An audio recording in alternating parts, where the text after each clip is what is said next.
चले पहले बात करते हैं मार्केट्स को लेके, क्योंकि 17,700 के इर्द गिर्द बाजार कामकाज कर रहा है। निफ्टी बैंक और मिड कैप स्मॉल कैप यानी कि ब्रॉडर मार्केट्स के अंदर भी बाइंग का रुझान अभी बना हुआ है। गावा सर हमारे साथ मौजूद हैं। गावा सर, मार्केट्स के अंदर जो मूव है वो एटलीस्ट रेंज बाउंड है और कोई मेजर फॉल नहीं देखने को मिल रहा। ब्रॉडर मार्केट्स तेजी में है, mid cap small cap day high की तरफ है। क्या करना चाहिए बाजार में? कुछ नहीं करना चाहिए, सिंपल, जो कि मार्केट ट्रैप जोन पर है। Good afternoon to you. ये ट्रैप जोन से बाहर निकलेगा तब ट्रेंड बनेगा। 17,750 अपर रीजन्स, लोअर लेवल में 17,600, जो मैंने 17,600 सुबह बात की थी, वहीं से एक सपोर्ट आता है। वो ब्रीच हो जाता है तो शॉर्ट करना चाहिए। अप मूव ऑन है, कायम है, लेकिन उसके लिए ब्रेकआउट की जरूरत पड़ेगी। आज है नहीं वो ब्रेकआउट, ना निफ्टी में है ना बैंक निफ्टी में। और कोई स्टॉक जहां पर आपकी नजर हो? हाँ, मुझे आई थिंक अपोलो हॉस्पिटल मुझे अच्छा लग रहा था, और मुझे लगता है क्रॉम्पटन ग्रीव्स पे ध्यान देना चाहिए। यस, अपसाइड पॉसिबल है क्रॉम्पटन ग्रीव्स में। 420 के टारगेट, 415 420 के टारगेट नजर आ सकते हैं। जो स्टॉप होगा 400 का क्रॉम्पटन ग्रीव्स। तो 400 का स्टॉप और क्रॉम्पटन ग्रीव्स के ऊपर आपकी नजर होनी चाहिए। करीब करीब 406 407 के स्तरों पर ये अभी भी कामकाज करता दिखाई पड़ रहा है। डे हाई पर है। दूसरा अपोलो हॉस्पिटल्स का जिक्र किया था गावा सर ने। अपोलो हॉस्पिटल आज सुबह से ही मोमेंटम में है, और अब क्रॉम्पटन ग्रीव्स का भी जिक्र करते हुए जहां पर आप तेजी देख रहे हैं, डे हाई के आसपास कामकाज कर रहा है। अपोलो हॉस्पिटल भी करीब करीब 2.5% ऊपर ट्रेड करता हुआ। अच्छा, गावा सर से हम आगे बातचीत करेंगे, लेकिन हमारे साथ अब दूसरे खास मेहमान मौजूद हैं। Mister Raghuram Shetty, MD Hiranba Industries के हमारे साथ मौजूद हैं। रघुराम सर नमस्कार, स्वागत है आपका कार्यक्रम में। सबसे पहले तो लास्ट क्वार्टर के नंबर्स बहुत कुछ बेटर साइड पर देखने को मिला, और सीक्वेंशियल बेसिस पे बहुत सारे नंबर्स के अंदर थोड़े से सबड्यूड आंकड़े रहे। तो उस समय पर कुछ चीज़ें क्लियर नहीं थी, खासतौर से मॉनसून के नंबर्स और गोइंग फॉरवर्ड सिचुएशन कैसे पिकअप करेगी। लेकिन अब इन जो कंपनी की इनपुट कॉस्ट है वो थोड़ी सी ईज आउट हुई है लास्ट क्वार्टर के कंपैरिजन में, Q2 में, और मॉनसून के नंबर्स हम देख रहे हैं कि बेटर साइड पे दिख रहे हैं। तो अभी सिचुएशन सिनेरियो आउटलुक कैसा है? नमस्कार, good afternoon everybody. Last first quarter Q1 थोड़ा सबड्यूड था, जैसे आपने लास्ट आपने बताया, और अपना नंबर्स में थोड़ा गिरावट था। बट Q2 में उसको काफ़ी हद तक उसका इम्प्रूवमेंट है।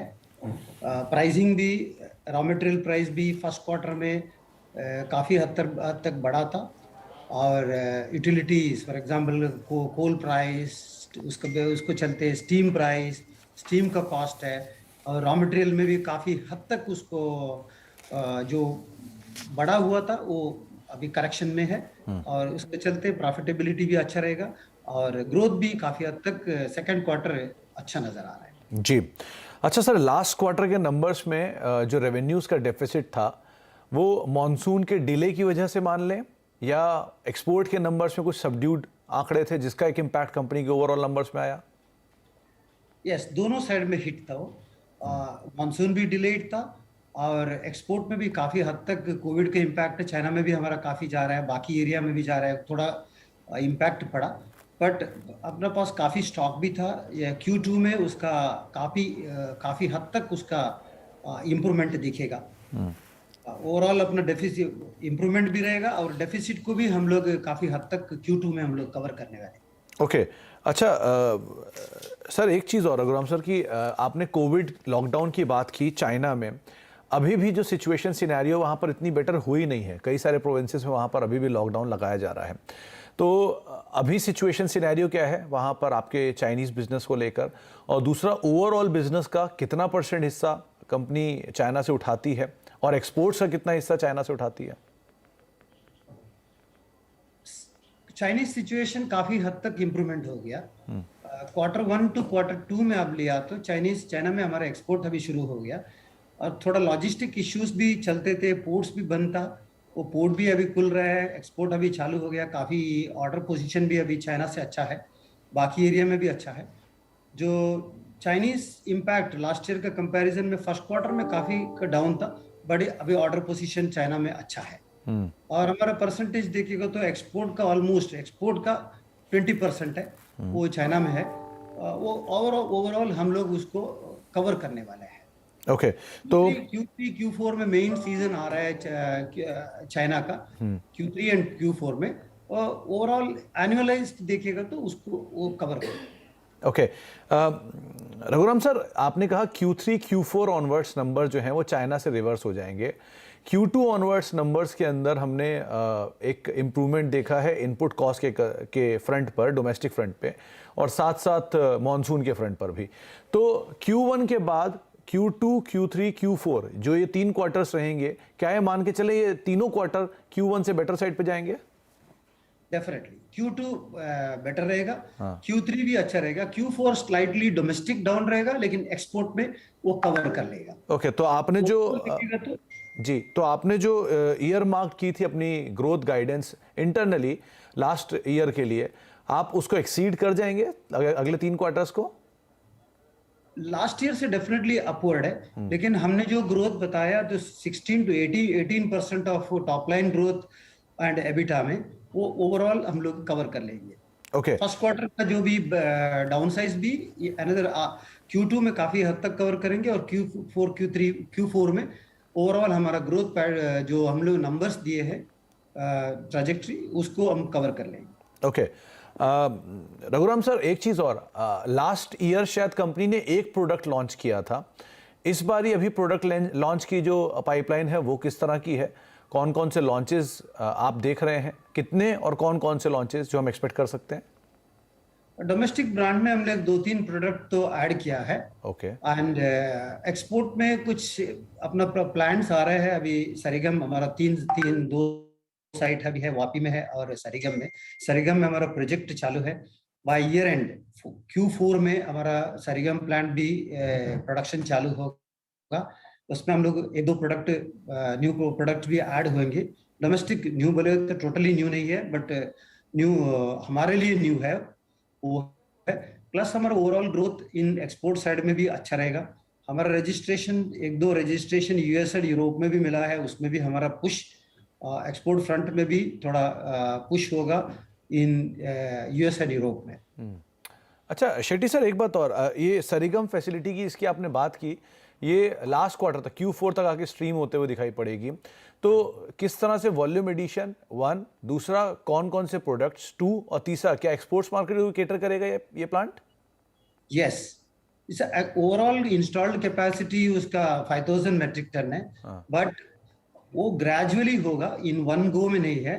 फर्स्ट ईयर में उसका फेज 1 में हम लोगों का उसका उतना फुल पोटेंशियल नहीं रहेगा, बट Q4 में प्रोडक्शन चालू होके नेक्स्ट ईयर में उसमें काफी हद तक उसमें डोमेस्टिक में भी फायदा होगा, एक्सपोर्ट में भी उसका बेनिफिट होगा।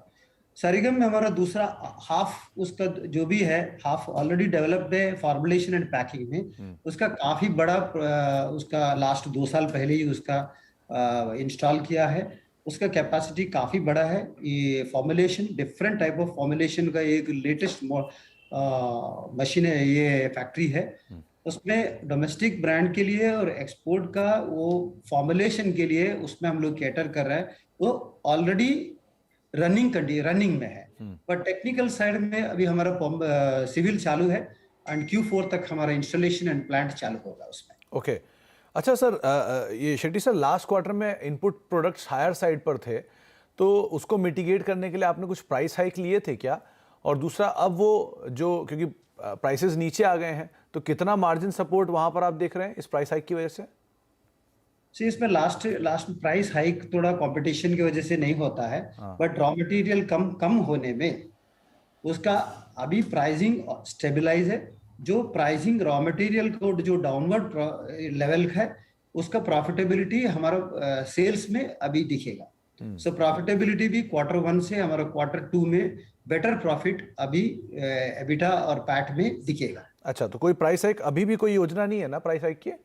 प्राइस हाइक ज्यादा कुछ स्कोप नहीं है, बट इनपुट कॉस्ट कम होने में ऑटोमेटिकली आपका प्रॉफिटेबिलिटी उसमें इंप्रूव होगा। अच्छा, एक और चीज़ सर, ये जो नई सब्सिडरी लास्ट ईयर में मिकुसु आपने लॉन्च की थी, इसके बारे में कुछ अगर आप डिटेल बता पाएं, क्या उसका कैसा कामकाज चल रहा है, क्या शेयर वहां से हम उठा रहे हैं?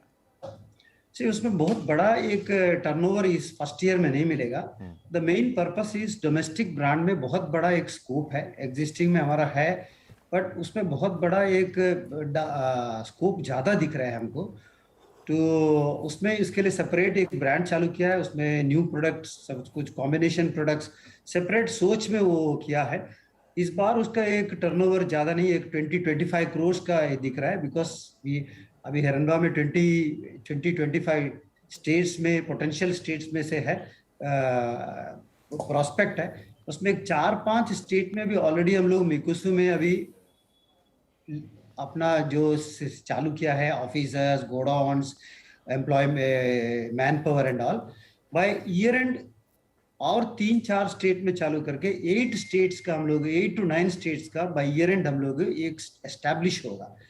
फर्स्ट ईयर में हमारा टर्नओवर उसमें 20-25 करोड़ ही होगा this year, but next year we are targeting about 100 to 125 crore का नेक्स्ट ईयर का टारगेट है उसमें। अच्छा शेट्टी सर, ये लास्ट क्वार्टर के नंबर्स में कंपनी ने जो अपनी एनुअल रेवेन्यू गाइडेंस थी उसको रिवाइज किया था, 18 से 20% घटा के 15 से 18% के आसपास रेवेन्यू फ्रंट पे, और मार्जिन फ्रंट पर भी 18 से 20 और 16 से 18 कर दिया गया था। तो जो ये गाइडेंस रिवाइज की थी, जिस तरह का सिचुएशन सिनेरियो पिकअप करता हुआ दिख रहा है डोमेस्टिक फ्रंट पर एंड चाइनीज मार्केट में, ये रेवेन्यू को लोअर एंड वाले पार्ट पे आप गाइडेंस में मीट करेंगे या वापस अपवर्ड साइड पे हम इसे देखेंगे होते हुए? एज ए कंजर्वेटिव फिगर में वही लाइन में हम लोग लेते रहेंगे। Okay. बट आगे चल के सिचुएशन जैसे चेंज होता है, ऑफ कोर्स अपना टारगेट तो बड़ा ही है, but as a conservative number वो हम अभी वही रखेंगे। और साथ साथ आपने जो ये नई अपनी फैसिलिटीज़ ऐड की हैं और जो पुरानी फैसिलिटीज स्टार्ट हुई हैं, कोई फंडिंग का कोई प्रोस्पेक्ट गोइंग फॉरवर्ड आप रेस करने की सोच रहे हो, या फिर इंटरनल अक्रूवल से पूरी की पूरी फैसिलिटीज़ को आप एग्जीक्यूट करेंगे? See, internal accrual is sufficient for this 250 crores का जो टारगेट है हमारा another this financial and next financial year में, उसके लिए internal accrual is I am strongly feel that वो sufficient है। उसके बाद का जो प्रोजेक्ट में शायद हमको लगेगा small numbers, but this for 250 crores के लिए हमारा internal accruals में हम मैनेज कर लेंगे। तो ये आप जिस फैसिलिटी की बात कर रहे हैं, ये Q4 और Q1 of next financial year, ये उस फैसिलिटी के लिए हमारा पास सरिगम के अलावा साइका में 2 प्लॉट्स है जी।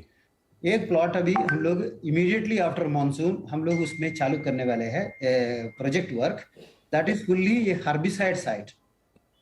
वो हर्बिसाइड साइट का नेक्स्ट फाइनेंशियल ईयर में उसमें भी वो 2023-24 में एक प्लांट उसमें सर्टेन एक्सटेंट तक प्रोडक्ट प्लांट चालू होगा साइका साइट में। Saykha is approximately 250 kilometres from here, वापिस around 150 kilometre, this different site. उसमें हम लोग immediately after rainy season already we identified consultants for that, consultant identify किए हैं, उसका प्रोजेक्ट वर्क भी हमारा चालू होगा। ओके। और सर, ये चाइना के अलावा जो बाकी एक्सपोर्ट मार्केट्स हैं, स्पेशली यूएस और जो अदर मार्केट हैं, वहां पर कैसा परफॉर्मेंस है so far? It's going good. See हमारा ये यूरोप में अच्छा है, ये अफ्रीका में हमारा फॉर्मुलेशंस एंड अच्छा जा रहा है। Overall across the globe except US Europe में थोड़ा सा डाउन था, बट वो भी हमारा इनिशिएट फास्ट ट्रैक में डाला है सारे रजिस्ट्रेशन एंड ऑल। कमिंग 2-3 साल में काफी हद तक हेरम्बा का परफॉर्मेंस ये जो एरिया में काफी अच्छा होगा। बाकी एरिया में एनीवे हम लोगों का अच्छा प्रेजेंस है। अच्छा, तो यूरोप में जो ये कंसर्न चल रहा है इलेक्ट्रिसिटी को लेके, हायर इनपुट प्रोडक्ट्स को लेके, रिसेशनरी प्रेशर को लेके, कोई खास इम्पैक्ट हिरनबा पे नहीं होगा? बिकॉज हमारा ऑलरेडी अपना प्रेजेंस बहुत ज्यादा नहीं है, लिमिटेड प्रेजेंस है उधर। इसके लिए हिरनबा का परफॉर्मेंस में उसमें कुछ भी फर्क पड़ने वाला नहीं है जी। अच्छा, अभी है वो हम लोग दूसरी जगह उसको हम लोग अगर कुछ होता तो भी दूसरी जगह हम लोग उसको डाइवर्ट कर सकता है, बट प्रेजेंटली उसका बहुत बड़ा एक इम्पैक्ट अपने को नहीं पड़ने वाला है। शेट्टी सर, एक बात और, ये लास्ट क्वार्टर के मार्जिन भले ही 13% के आसपास आ गए, लेकिन ऑन एन एवरेज कंपनी के जो मार्जिन रहते हैं वो 18%, 17% इसी रेंज में रहते हैं। तो नॉर्मल सिचुएशन सिनेरियो में, जब अभी तो ये सब अब नॉर्मल समय बीत जाएगा, तो उस सिचुएशन सिनेरियो में क्या कंफर्टेबल मार्जिन हम माने? क्या 17%, 19%, 18% इसी रेंज में रहेगा मार्जिन? उसी रेंज में होना चाहिए, 1-2% प्लस माइनस में रहेगा। मे बी 17-18 नहीं तो 17-18 रहेगा। सो उसी रेंज में 18 to 20 का हमारा टारगेट है। Plus maybe even if it is downward 1-2% ही डाउन होगा, उससे ज्यादा डाउनवर्ड नहीं रहेगा। First quarter is was exceptionally एक पुअर परफॉर्मेंस था अपना, for certain various reason, but not only Hiranba के लिए, अक्रॉस द इंडस्ट्री में first quarter was down. Okay, चलिए बहुत बहुत शुक्रिया शेट्टी सर हमारे साथ मौजूद रहने के लिए, बहुत सारी डिटेल्स पे बातचीत करने के लिए और मतलब विस्तार से कंपनी के पूरे एक्सपेंशन प्लान्स पे बातचीत करने के लिए बहुत बहुत शुक्रिया सर, अपना समय में देने के लिए और हमसे बातचीत करने के लिए। एक बार हिरनबा का स्टॉक प्राइस भी लेकर आइए और करीब करीब 1-1.5% नीचे है, लोअर लेवल से ज़रूर मूव आया है 568-570 की रेंज में कहीं ये स्टॉक कामकाज करता हुआ दिखाई पड़ रहा है, लेकिन लोअर लेवल से पुल बैक के बाद सो फार ट्रेड कर रहा है। मिड कैप इंडेक्स अब डे हाई पर आ चुका है, स्मॉल कैप इंडेक्स भी अब लोअर लेवल से अच्छे मूव के साथ डे हाई की तरफ जाता हुआ दिखाई पड़ रहा है। ब्रेक का वक्त है, ब्रेक के बाद लौटते हैं और गावा सर हमारे साथ मौजूद है, उनसे हम आगे बातचीत करते रहेंगे। छोटे ब्रेक के बाद अब देख रहे हैं नो योर कंपनी और मार्केट्स के अंदर जो मूव है वो बना हुआ है। 1400 शेयर अब तेजी की तरफ जा चुके हैं, करीब करीब 1300-1350 शेयर जो है वो डिक्लाइंस में कामकाज कर रहे हैं। 17,700 के पार निफ्टी फ्यूचर पहुंच चुका है और 17,680 के जोन्स में भी निफ्टी कामकाज करता हुआ दिखाई पड़ रहा है।